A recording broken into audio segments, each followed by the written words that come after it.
As always, we are happy to bring in Pat Forde from Sports Illustrated to talk everything in the world of college football. Pat, unfortunately, we start off for the second straight week now. We have to discuss the fact that the Wisconsin Badgers are not going to be able to play a game due to COVID. How does this feel similar or different from last week?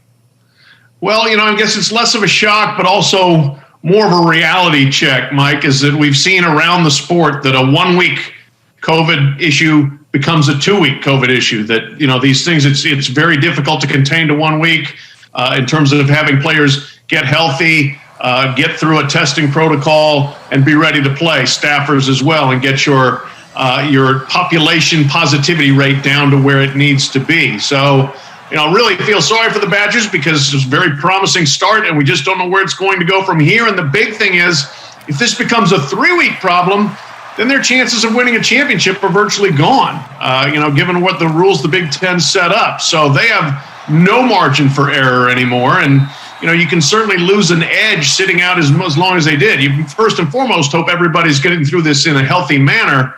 But then what do they look like as a football team when they finally do get around to playing again? Right, and especially when, to your point, they looked really good that first week, and we're going to be a clear-cut favorite, perhaps, to win the West Division. But because they haven't been playing, that door has opened up for other teams in the West, like a Northwestern. They're sitting with a 2-0 record right now. They've looked pretty good.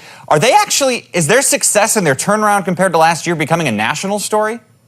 Yeah, I think it is. You go from 3-9 to a nice 2-0 start in the league, and as we've seen in other conferences, getting just to 3-0 is hard. When you're doing nothing but conference play, the losses tend to pile up. And so you get to 3-0 and you've really done something. First of all, Northwestern would have equaled the victory total from last year. And the more we see of them, the more last year was just such a total aberration. They just fell apart offensively. And that led to a -10 turnover margin, which is so not Pat Fitzgerald. So far this year, they're at the top of the Big Ten in turnover margin. They're a +7, or they have 7 takeaways, +4 overall per game, I believe. And, they look like the team that you expected them to look like. A couple of big, interceptions that helped beat Iowa. And then, they finished drives in that game too. That was an offense that just couldn't get the ball in the end zone last year. This time they did. They finished drives in the red zone. So the Northwestern story, they may not quite be up there with Coastal Carolina in terms of, hey, where did they come from? But people are keeping an eye on Northwestern right now. Right, and I like what you said, too. The headlines are the new offensive coordinator and the new quarterback. But defensively, they've really looked impressive, too. Speaking of impressive, the Hoosiers are off to an impressive 2-0 start, including a ranked win. They could get another ranked win this weekend, taking Michigan. What do you see in that game? I think it's going to be great. I'm really looking forward to this game. And I like where Indiana is sitting in this. We'll see. You don't expect Michigan to lose back-to-back games like this under Jim Harbaugh. They maybe haven't hit the high points, but they haven't had extended low points either. But they look vulnerable to me, especially in the secondary. And that's where I think Indiana can hit them. Walt Philyor is one of the best receivers in the conference. Michael Penix looked a lot better in the second week than he did in the first week. So I expect him to really attack Michigan through the air.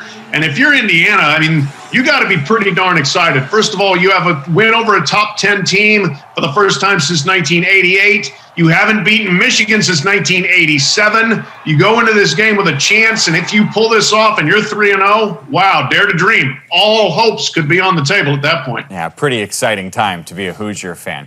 Before we let you go, let's stay in the state of Indiana for a national story. Clemson and Notre Dame are playing this weekend. It's a battle of top 5 teams. You'd think that's a big enough story. Then you'd think maybe the best player in college football being out with COVID would be the biggest story. But you've actually stumbled upon another big story around this game.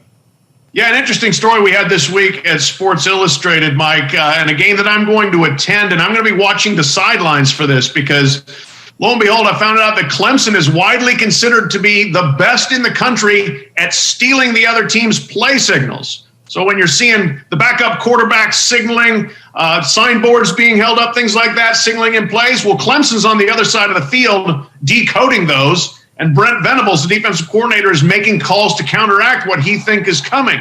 I talked to a half dozen coaches, and they were all saying, oh, yeah, no, Clemson does it, and they're good at it.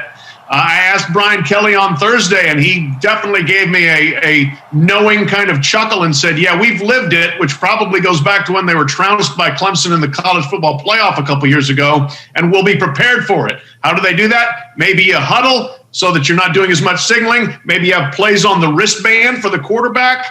There's some different ways you can try to counteract it. But one of the games within the game when you play Clemson, as if it wasn't just enough about their talent, are they stealing your plays before you can run them?